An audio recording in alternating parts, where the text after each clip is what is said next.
Private land public school trust द्वारा आज अंतर्राष्ट्रीय शिक्षक दिवस के मौके पर शिक्षक सम्मान समारोह का आयोजन किया जा रहा है।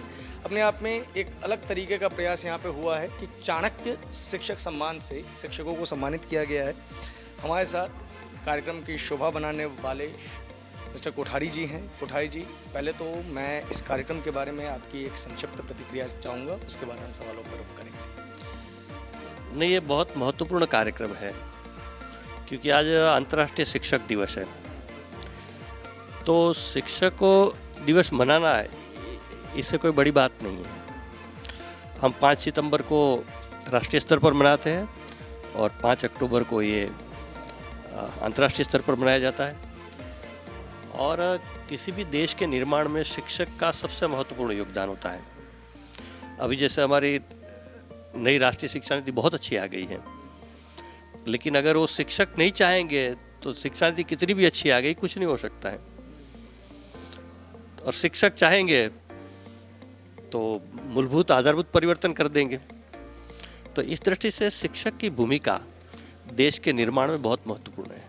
सर, आपने शिक्षा नीति की बात की तो मैं अपना पहला सवाल शिक्षा नीति से ही लूँगा। कोठारी कमीशन के अंदर भी भारत को जोड़ने के लिए एक कार्य किया गया था कि मल्टीलिंगुअल सिस्टम में पढ़ाई की बात की गई थी, जिसमें नॉर्थ इंडिया के बच्चों के लिए ये कंपल्शन नहीं हुआ था, लेकिन कोशिश ये थी कि वो साउथ इंडिया के किसी सब्जेक्ट को, किसी लैंग्वेज को अपने प्राइमरी सब्जेक्ट के रूप में लेंगे, और साउथ इंडिया के बच्चों के लिए ये था कि वो हिंदी को लेंगे। लेकिन हुआ नहीं, दोनों तरफ संस्कृत बन गया या अन्य भाषाएँ बन गई, और जिससे लिंग्विस्टिक डिवीजन आज तक कायम है। सवाल मेरा ये है कि पॉलिसीज़ तो बहुत सारी बनती आई हैं, लेकिन अगर हम कोठारी कमीशन को भी पूरा कर पढ़ें तो आज तक वो भी इम्प्लीमेंट नहीं हो पाया। और न्यू एजुकेशन पॉलिसी के अंदर तो आप रिवोल्यूशनरी चेंज लाने की बात कर रहे हैं, तो कैसे पूरा हो पाएगा? बहुत महत्वपूर्ण प्रश्न है आपका कि पहले भी 2 शिक्षा नीति आ गई। पहली शिक्षा नीति 68 में आई थी, दूसरी 86 में आई थी। इसके पहले कई कमीशन कमेटियाँ बनी। प्रमुख कहे तो 48 में राधाकृष्ण कमीशन बना, 52 में मुदलियार कमीशन बना, 64 में कोठारी कमीशन बना। इन सबों ने काफ़ी अच्छी अनुशंसाएं दी थी, सुझाव दिए थे, लेकिन दुर्भाग्य से क्रियान्वयन नहीं हुआ। इसलिए हमारी शिक्षा का गुणवत्ता विकास के बदले हम पिछड़ते गए। तो इसलिए हम लोग, सरकार की एक भूमिका है वो सरकार करे, लेकिन सामाजिक स्तर पर और शिक्षा जगत के लोग हैं उनकी बहुत प्रमुख भूमिका है। इसलिए हम लोग इसी पर लगे हुए हैं। हमने पिछले 1 वर्ष में 400 से ज़्यादा सेमिनार वेबिनार किए हैं शिक्षा संस्कृति उत्थान न्यास के माध्यम से। तो ऐसी और संस्थाएं और लोग भी लगे हुए हैं, और केंद्र सरकार के स्तर पर, विश्वविद्यालय स्तर पर, राज्य सरकार के स्तर, सभी स्तर पर काम शुरू हो गया है। तो इस बार आशा लग रही है कि अच्छा क्रियान्वयन होगा, और कई बदलाव तो हो गए। जैसे मानव संसाधन विकास को शिक्षा मंत्रालय बनाने की बात बहुत इमीडिएट हो गई, और माननीय राष्ट्रपति ने हस्ताक्षर भी कर दिए। आपको आश्चर्य होगा कि अभी प्रधानमंत्री ने घोषणा की, भाषा की जो बात करते हैं, कि जब से आधुनिक शिक्षा ये देश में आई है और तब से जो प्रोफेशनल एजुकेशन हमारा था, इंजीनियरिंग, मेडिकल, मैनेजमेंट आदि, ये मात्र इंग्लिश में था। लेकिन इस नीति में इसकी घोषणा हुई और प्रधानमंत्री ने 29 जुलाई 2021 को घोषणा की कि AICTE के द्वारा 8 भाषा में इंजीनियरिंग की पढ़ाई शुरू की जाएगी। काशी हिंदू विश्वविद्यालय IIT ने हिंदी में IIT का पाठ्यक्रम तैयार करने का काम काफ़ी कुछ कर लिया है। अगरतला, त्रिपुरा का, वहाँ NIT में वहाँ की भाषा बंगाली है, तो वहाँ बंगाली में NIT का पाठ्यक्रम काफ़ी कुछ तैयार हो गया है। तो इस प्रकार क्रियान्वयन का काम प्रारंभ हो गया है इस बार। सर, एक तरफ तो हम ये बातें कहते हैं कि हम पाठ्यक्रमों को अलग अलग माध्यमों में लेके आएंगे। अगर मैं दूसरी तरफ ही बात करूँ, अभी UPSC CSE का रिजल्ट आया है। हिंदी माध्यमों का रिजल्ट जहाँ तक मेरे सूचना में है, मैक्सिमम 30, यानी कि 1000 में से हम 30 कैंडिडेट तो सिर्फ हिंदी माध्यम के चुन पाए। सारी जगह पे तो इंग्लिश का बोलबाला है। जब सरकार ऐसी आई है जो भाषा पे बहुत ज़्यादा ध्यान दे रही है, एजुकेशन पे बहुत ज़्यादा ध्यान दे रही है, तो भी IAS के लिए भी क्या हिंदी बैरियर बन गया है? कहने का तात्पर्य मेरा ये है कि संसाधन, किताबें, मटेरियल, इन सब चीज़ों का इंतजाम कैसे हो? मैं आपको बताना चाहता हूँ कि आंकड़े देखे जाए कि हर राज्य में जो बोर्ड में पहले 10 या 20 आते हैं, वो अगर एनालिसिस करें तो उसमें भारतीय भाषा वाले टॉप पर हैं। नहीं, 30 नहीं है। मैं कहता हूँ कि हर राज्य में बोर्ड में पहले 10-20 आने वाले बच्चों में अधिकतर भारतीय भाषा के बच्चे हैं।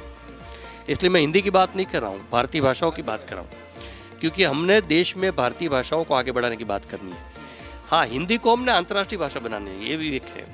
मैं दो सवाल आपसे एक मिनट इसके बाद कि ये जो है ना, सिर्फ सरकार से नहीं होगा, ये शिक्षा नीति को क्रियान्वित करना यानी मानस बदलने की प्रक्रिया है ये, कि जो पिछले 250 साल से जो गलत धारणा है, गलत बातें कहीं स्थापित हो गई है, जो मैकोलो का भूत हमारे सर पर सवार था, इसको उतार कर फेंकने का अभियान है ये। कहीं ना कहीं इस चीज़ में हम देखते हैं कि कई दल जो हैं आपके इस चीज़ का समर्थन भी करते हैं और सभी लोग समर्थन करते हैं। आप सामाजिक क्षेत्र से जुड़े हुए लोग इंसान हैं। भारत एक वेलफेयर स्टेट है। वेलफेयर स्टेट के अंदर हम कल्पना क्या करते हैं कि सरकार से हमें क्या मिलेगा? शिक्षा बेहतर मिलेगी, स्वास्थ्य व्यवस्थाएं बेहतर मिलेंगी, सड़क निर्माण बेहतर मिलेगा। आज शिक्षा भी प्राइवेट हाथों में है, अस्पताल भी प्राइवेट हाथों में है। मुझे उससे कोई परहेज नहीं है, लेकिन क्या आप इसे सरकार की विफलता मानते हैं? नहीं नहीं नहीं, दुनिया की कोई सरकार शिक्षा चिकित्सा संपूर्ण रूप से दे सकती है, ऐसा कहीं नहीं है दुनिया में। समाज और सरकार, लोकतंत्र की सफलता उसी में है। गाड़ी के दो पहिए जैसे होते हैं, तो एक पहिया सरकार है, एक पहिया समाज है। ये दोनों साथ साथ चलेंगे तभी लोकतंत्र सफल होता है। सरकार कोई भी नीति बना ले, सरकार कुछ भी प्रयास कर ले, लेकिन शिक्षा जगत के लोग, समाज नहीं चाहेंगे तो ये नीति विफल हो जाएगी। तो इसलिए हम इसी पर काम कर रहे हैं कि समाज और शिक्षा जगत के लोग इस नीति को समझे और क्रियान्वित करने के लिए प्रयास किया जाए अच्छी तरह से। आखिरी सवाल लूँगा कोठारी जी मैं आपसे। बिल्कुल सही बात है, मैं आपकी इस बात का बिल्कुल सहमत भी करता हूँ। इसी में दो लॉबियाँ बन जाती हैं, एक लॉबी जो उच्च स्तर पे है, एक लॉबी जो निचले स्तर पे। आज आप जिस कार्यक्रम में आए हैं, ये बजट स्कूल है, इनकी फीस 2000 से कम है। सरकार की मदद से, या कहें कि सरकार ने जो अपने नियम बनाए हैं उस हिसाब से इनको कुछ रीइंबर्समेंट मिलते हैं। ग्रांट वर्ड खराब होगा। पिछले 2-1 सालों से ना इनको ग्रांट मिला, ना इनको रीइंबर्समेंट मिला है, ना सरकार से कोई सहयोग मिला है।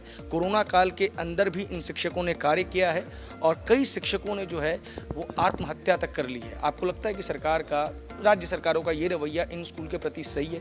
क्योंकि अगर किसी व्यक्ति का स्वाभिमान सिर्फ इस वजह से जिंदा है कि उसका बच्चा प्राइवेट स्कूल में पढ़ रहा है, तो बुरा क्या है? देखिए, इस शिक्षा नीति में इस बात का भी उल्लेख है कि सरकारी और निजी, ये दोनों को समान स्तर पर देखा जाएगा, अलग अलग नहीं माना जाएगा। सभी विश्वविद्यालय जो अलग अलग प्रकार के हैं उनको एक स्तर पर लाया जाएगा। तो इस प्रकार की इस नीति में काफ़ी बातें की है, लेकिन क्रियान्वयन में थोड़ा समय लगेगा। और हम भी मानते हैं कि शिक्षकों ने बहुत बड़ी भूमिका इस कोरोना में निभाई है।